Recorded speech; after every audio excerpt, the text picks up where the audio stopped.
My name is Antonio, and today in this first episode of our introductory English class, I'll be talking about morphemes. So morphemes is the first topic we'll be talking about in this series, and the reason is that morpheme is kind of like the lowest level of English sentence structure.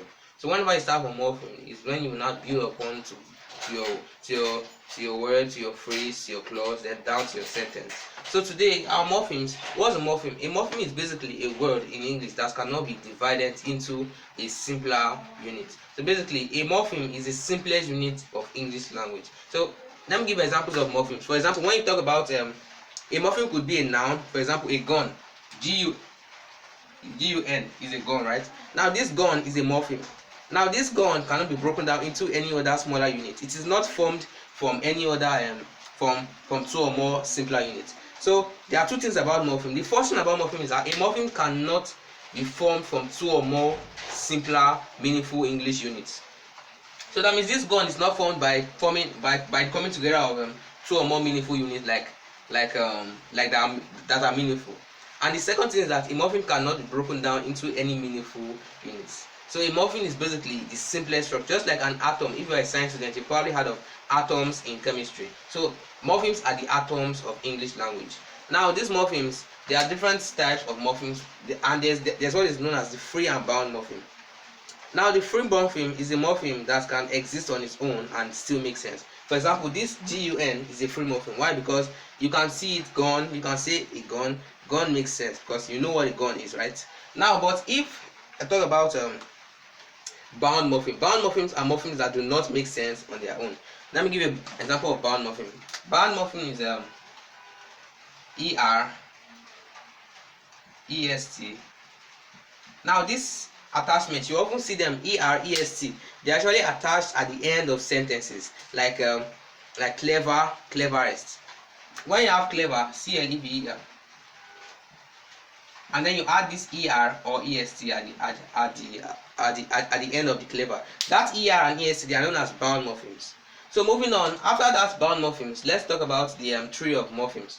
So I'll give a tree of morphemes now. Morphemes are divided into free. These are the free, and then they are also divided into bound.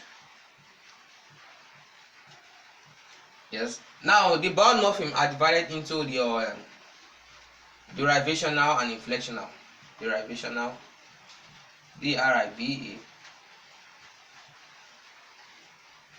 TIONAL, going to derivational and inflectional, INFLECTIONAL.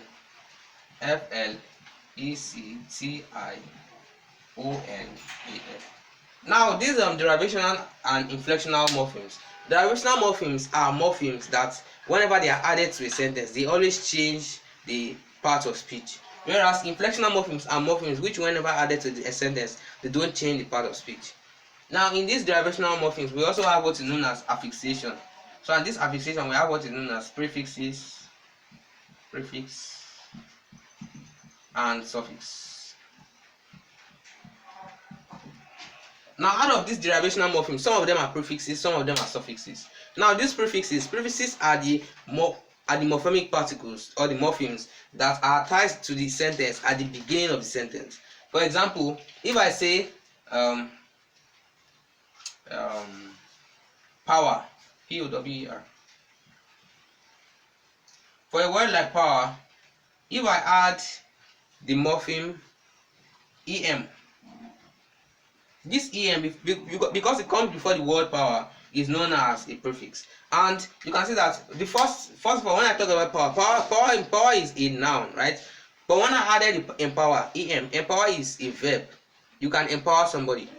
So you have basically derived a verb from a noun, and that is why it's known as a derivational morpheme. So a derivational morpheme, whenever they are added to the sentence, either as prefixes or suffix, they always change the parts of speech of the sentence. Whereas inflectional morphemes, they do not change the parts of speech. For example, when I say beg, BEG. Now whenever if you add an S to this beg, it is called, that S at the end is called is a suffix and is an inflectional morpheme. So that S from this beg, when I say beg, he beg, so he begs or they beg. Whether you say beg or begs, they are still verbs. So that the addition of the s does not change the part of speech of the sentence of the beg. So that is why it's called an inflectional morphemes. Inflectional morphemes don't change the parts of speech, whereas derivational morphemes change the parts of speech. So moving on, there are different examples of prefixes and suffixes that you can add. You can say empower. You can say empower. Even pre modify. When you say modify, modify, and then pre, when you add pre before it, pre modify, and then when you have requisite, requisite, requisite, requisite.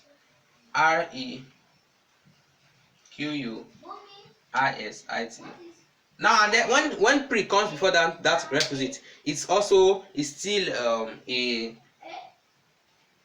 yes, it's still a noun. So now that prerequisite or requisite, that pre before the requisite, it's an inflectional morpheme that acts as a prefix. So that is how you should understand morphemes. So in summary, morphemes are the simplest particles of English language. This corresponds to like the atoms of English language, and there are the variants of free morphemes and bound morphemes. Free morphemes are morphemes that can exist on their own and still make sense. For example, like gone is a free morpheme, while bound morphemes are morphemes that cannot exist on their own and still make sense. For example, like est, which are added as affixes to other words. Now, out of the bound morphemes we have